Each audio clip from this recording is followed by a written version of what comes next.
हालांकि excretory system work करता है कंप्लीटली फाइन, बट स्टिल इसके कुछ डिसऑर्डर्स हैं जो एक्चुअली कई बार फेटल भी हो सकते हैं अगर ध्यान न दिया जाए। तो ऐसे डिसऑर्डर्स के बारे में जानना चाहते हैं? चलिए let's start with the video. But उससे पहले सब्सक्राइब बटन पे क्लिक करिए ताकि जो नेक्स्ट चैप्टर में स्टडी करने के लिए कहूँ आपसे या आपको करवाऊं उसकी नोटिफिकेशन तुरंत आ जाए। This is the last topic जो हम एनसीईआरटी से line by line topic by topic लेते हैं। आज हमारा एक्सक्रीटरी सिस्टम खत्म हो जाएगा, कल शुरू होगा bones and muscles. So stay tuned, bell icon जरूर प्रेस करें। तो डिसऑर्डर्स ऑफ एक्सक्रीटरी सिस्टम में जो सबसे पहला डिसऑर्डर है वो है आपका यूरीमिया। ठीक है, यूरेमिया के नाम से इसको कई लोग जानते हैं, समझते हैं, जूझ भी रहे हैं। सी, हमारी जो किडनी है, ठीक है, किडनी की अगर हम बात करें, हमें बहुत अच्छे से पता है कि हमारी किडनी का काम है आपके जितने भी मेटाबॉलिक वेस्ट प्रोडक्ट्स जो हैं आपके, राइट, उनको रिमूव करना। किडनी का फंक्शन ही एक तरीके से ये होता है कि आसानी से जो आपके नाइट्रोजनस प्रोडक्ट्स हैं वो बाहर जा सके। हालांकि कई बार ऐसा होता है कि किडनी में कई बार छोटी छोटी कुछ प्रॉब्लम्स आ जाती हैं। उनमें से सबसे बड़ी प्रॉब्लम्स में से एक है आपका यूरेमिया। यूरेमिया में क्या होता है कि आपकी यूरिया जो होती है, ठीक है, ये डिपॉजिट होना स्टार्ट हो जाती है और किडनी जो है इसको रिमूव नहीं कर पाती है। सो इसका बिल्डअप होते जाता है और हमें पता है कि जो यूरिया होती है ये काफी ज्यादा आपकी टॉक्सिक है, हार्मफुल है और कहीं ना कहीं आपकी बॉडी के लिए बहुत बहुत ज्यादा अगर क्वांटिटी में हो गई तो ये फेटल भी होगी।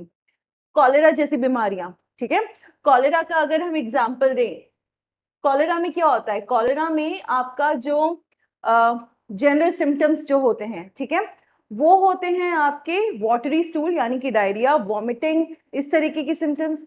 तो पानी की क्वांटिटी ऑलरेडी हमारी बॉडी में बहुत कम हो चुकी है। अब क्योंकि हमारी किडनी को पता है कि पानी की क्वांटिटी कम है हमारी बॉडी में, ये इस कंडीशन में पानी को एब्जॉर्ब करेगी, ज्यादा से ज्यादा पानी एब्जॉर्ब करेगी। अब ज्यादा से ज्यादा पानी जब एब्जॉर्ब होगा उसके साथ एक और चीज रह जाएगी हमारी बॉडी में, विच इज योर यूरिया। अभी यूरिया क्योंकि हमारी बॉडी में एक्यूमुलेट होता जाएगा और अगर इसको ध्यान नहीं दिया गया या इसको रिमूव नहीं किया गया तो कई बार ऐसा होता है कि यूरेमिया की वजह से पेशेंट की डेथ हो जाती है। इसकी तरफ ध्यान तक नहीं जाता लोगों का। अच्छा, ये हमेशा डेथ हो ऐसा जरूरी भी नहीं है, ये एक और एक्स्ट्रा कंडीशन है जिसकी वजह से ये हो रहा है। बट हाँ, यूरेमिया जो है अगर सही टाइम पे पता चल जाए तो it can be treated. Treatment कैसे होगा? ट्रीटमेंट की अगर मैं बात करूं, हम यहाँ से ये फेटल वाली चीज हटा देते हैं ताकि आप डरे नहीं, ठीक है। तो चलिए, सो इसको मैनेज कैसे किया जाता है? मैनेज किया जाता है हीमोडायलिसिस से, ठीक है।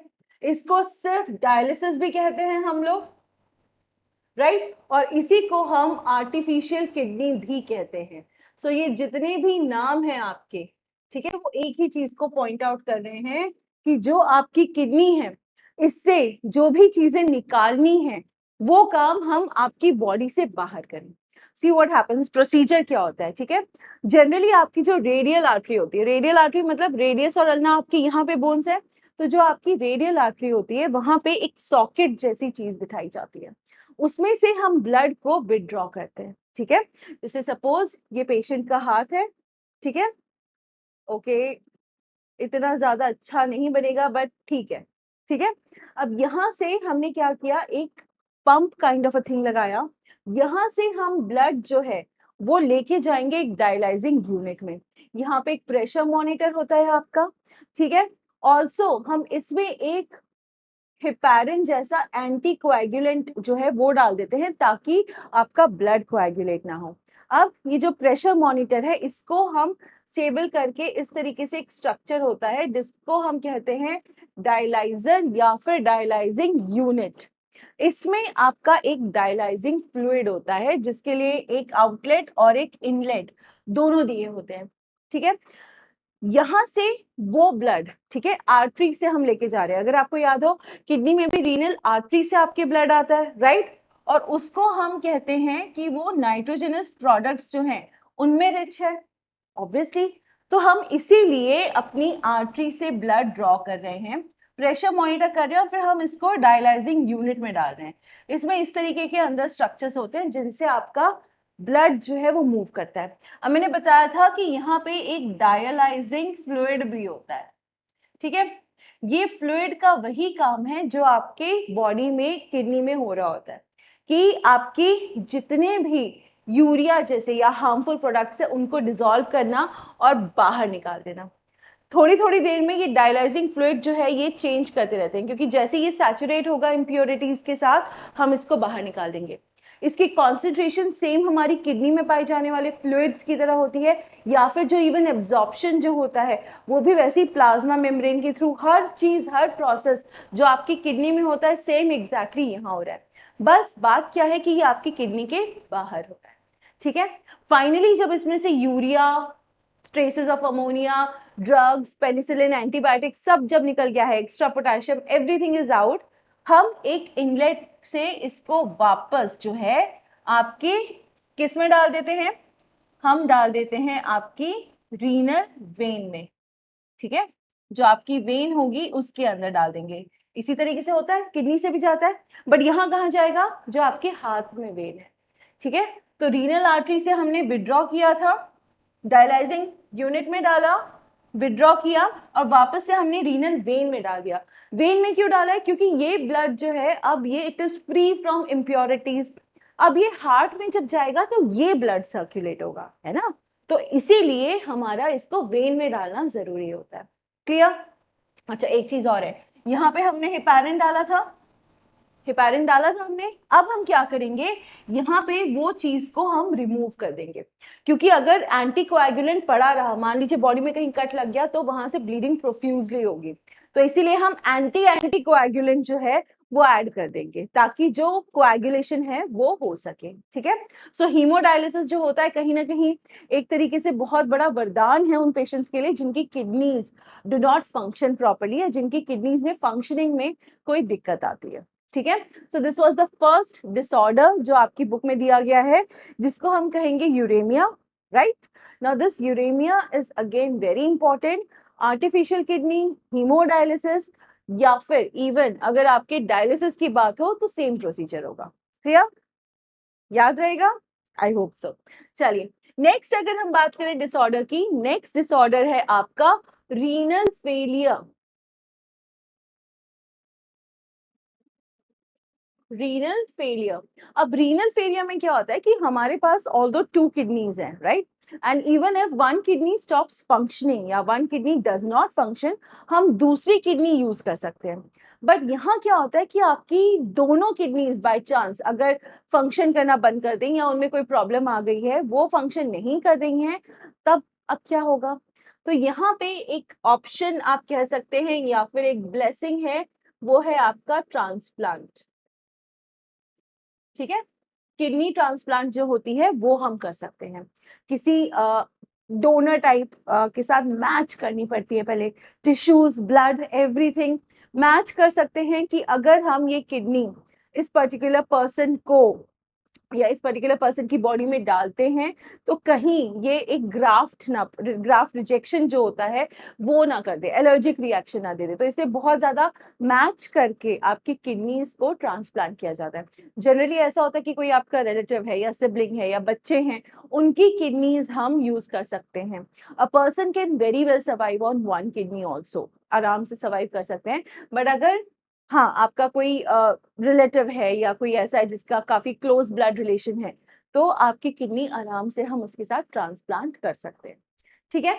नेक्स्ट है अ वेरी पेनफुल सिचुएशन जिसको हम कहते हैं रीनल कैलकुलाई, ठीक है।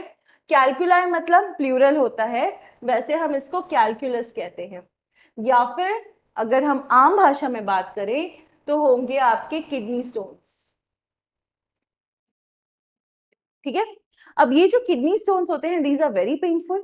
ये आपकी किडनीज थोड़ा अगर सही से फंक्शन नहीं कर रही हैं या फिर आप कम पानी पी रहे हैं, उस केस में होती है। कई बार क्रिस्टल्स भी फॉर्म हो जाते हैं, फॉर एग्जाम्पल कैल्शियम ऑक्सलेट, ठीक है, सॉल्ट्स के क्रिस्टल फॉर्म होने की वजह से किडनी स्टोन फॉर्म होते हैं। आयरन के भी फॉर्म होते हैं, ठीक है। तो इस तरीके से अलग अलग सॉल्ट्स, अलग अलग आपके आयंस के एक्सेस में होने की वजह से सॉल्ट की फॉर्मेशन, क्रिस्टल्स फॉर्म होते हैं, एक्चुअली स्टोन्स की तरह होते हैं, मूव करते हैं, बहुत ज़्यादा पेन होता है, एंड कहीं ना कहीं इट इज़ या तो उसकी सर्जरी करवा दी जाती है लेज़र के थ्रू, ठीक है, लेज़र से उसको ब्रेक करके हम बाहर निकाल देते हैं। कई बार अगर स्टोन का साइज छोटा है तो मेडिसिन के थ्रू भी वो बाहर आ जाता है। So this is quite treatable, but ज़्यादा पानी पिए ताकि बेटर रहे। अब नेक्स्ट वो बीमारी है जिससे जूझे थे हमारे फादर ऑफ जेनेटिक्स, ठीक है, ग्लोमेरुलो ग्लोमेरुलो नेफ्राइटिस। मेंडल की किडनीज खराब हो गई थी, ठीक है, may be too much stress. यहाँ पे जो ग्लोमेरुलोनेफ्राइटिस होता है, इसमें जो आपका ग्लोमेरुलस होता है, ठीक है, ग्लोमेरुलस जो होता है आपका, इसकी कहीं ना कहीं, ठीक है, इन्फ्लेमेशन हो जाती है, ठीक है। इन्फ्लेमेशन, इन्फ्लेमेशन से मतलब क्या होता है, I think this is not clear, a little bit, I will just right it down over here. तो आपके जो ग्लोमेरुलस होंगे, ठीक है, उनकी इन्फ्लेमेशन हो जाएगी, ठीक है। इन्फ्लेमेशन में कुछ सिम्टम्स होते हैं, रेडनेस, इचिंग, बर्निंग, स्वेलिंग। इसको मैंने पहले भी कई बार आपको दिया है ड्रिब्स करके, ठीक है। आर से रेडनेस है, ठीक है, आई से इचिंग है, B burning, right, and S is your swelling, ठीक है। तो ये वो अलग अलग सिम्टम्स हैं जो आपको इन्फ्लेमेशन में, ग्लोमेरुलस की इन्फ्लेमेशन में दिखेंगे। These are various disorders of the urinary system या फिर excretory system जिसको हम कहेंगे। और आज हमारा यहाँ पे फाइनली ये चैप्टर भी खत्म होता है। नेक्स्ट जो मैं स्टार्ट करूंगी वो है आपका locomotion and movement, bones and skulls and muscles and everything. But अगर वो जानना चाहते हैं, देखना चाहते हैं, सब्सक्राइब बटन पे क्लिक करिए and also press the bell icon, ताकि जब वीडियो आए आप तक नोटिफिकेशन नहीं पहुंचेगी तो आपको पता कैसे चलेगा कि मैम का वीडियो आ गया, ठीक है। Now that the chapter is over, एक बार फिर से पूरे सिरे से आप इस चैप्टर को पढ़ डालिए, ठीक है। प्रॉब्लम्स, क्वेश्चंस, कॉन्सेप्ट्स, जो भी कुछ प्रॉब्लम हो रही है कमेंट करके मुझे बताइए, ताकि हम उसको हेल्प आउट कर सके। We can finish off at right now, rather कि वो बाद में बैकलॉग बन जाए या बाद में दिक्कत करे, ठीक है। I see you soon with another video, till then keep reading, keep solving questions, keep making diagrams, label करिए, कॉन्सेप्ट्स पढ़िए। Take care, thank you.